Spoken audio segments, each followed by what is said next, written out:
Hi everyone, here's the Bookchemist once again, and today I'm reviewing The Lowland by Jhumpa Lahiri, a wonderful novel that is really sad, deeply impactful and absolutely hard-hitting. The Lowland portrays the intertwined lifetimes of a handful of central characters through a narrative style that is at once fairly broad but also deeply focused. The feeling I got while reading the novel was that I was getting to experience a very broad picture which embraced 5 decades of recent history, but that was also filled in such minute detail here and there that I was able to experience with great precision certain very important, crucial moments in the lives of these characters. The Lowland deals with great balance and with intelligent detachment, with characters forced into very difficult situations by their own life choices, characters forced to live with the consequences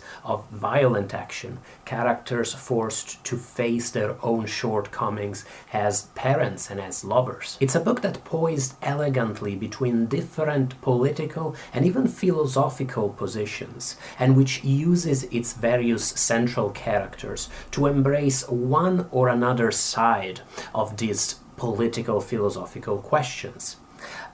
How should one behave? Should one embrace social change and be an instrument of social and political change, even at the detriment of their own interests, even if that means putting their own loved ones in danger? Or should one seek to better their own condition and that of their families, in the belief that this is the way they can achieve the most good? Which of these two positions ultimately is more selfish? These are by no means easy questions. People have been debating them since forever, and the book approaches them with great wisdom and always with respect. Few books I've read, I must say, are also able to talk with such subdued elegance about lovelessness, about characters failing consistently to love one another. This is a book about great love stories. It's a book about the immense brotherly love between the two protagonists, Udayan and Subhash, and about the romantic love between Udayan and Gauri. But even more than this, it's a book about characters failing one another, unable to truly and deeply love one another.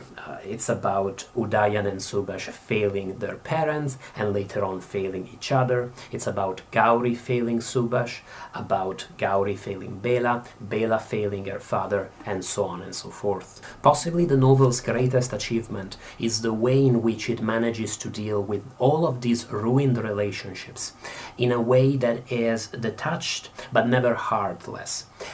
It's insightful without ever getting pathetic or melodramatic. Last but not least, Lowland is also a testimony to the evolution of a city, Kolkata in India, going through immense turmoil in the second half of the 20th century, as its environment and its country evolved and went through immense change.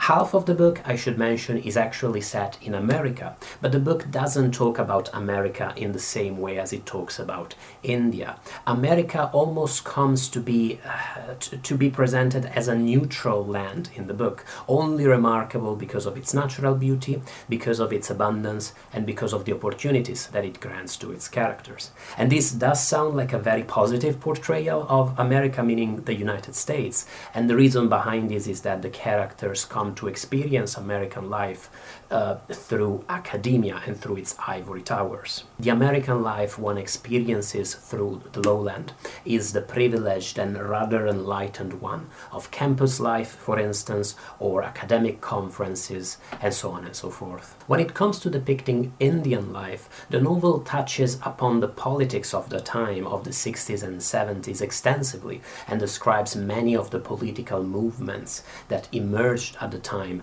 as a reaction to the widespread poverty and injustice that the country had to face back in the second half of the 20th century. But I wouldn't call Lowland a political novel.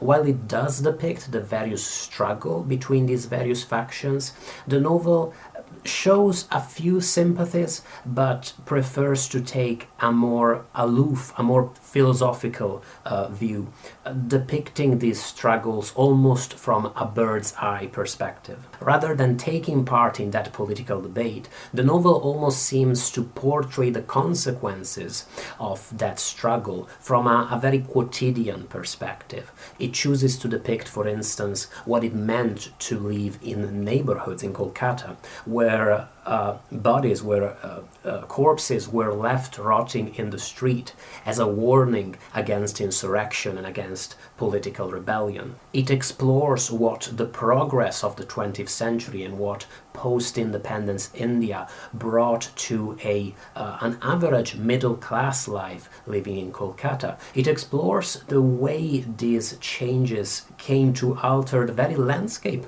of the city, where spaces of natural beauty were filled up to develop new housing, develop new accommodation for the many, many people coming to take part in the life of the city. The way this progress, be it positive, be it negative, came to alter the very texture of the lives of the characters. This is a very useful and important perspective, and one that makes it really easy for the reader, at least it made it really easy for me, to connect deeply with what the characters were going through at such a turbulent and such a difficult time. Lowland is a heartbreaking novel, but it's very nourishing too. It's an absolute page-turner that doesn't have to rely on any kind of narrative trick or thrill to keep you engaged, and I was absorbed in it from the beginning to the end of it. I absolutely recommend it, and I absolutely loved it. I really look forward to hearing what you thought about the Lowland in the comments. I look forward to hearing what you think about Jhumpa Lahiri, more broadly speaking. I've been meaning to read her work for so long, years really, but I'm not sure.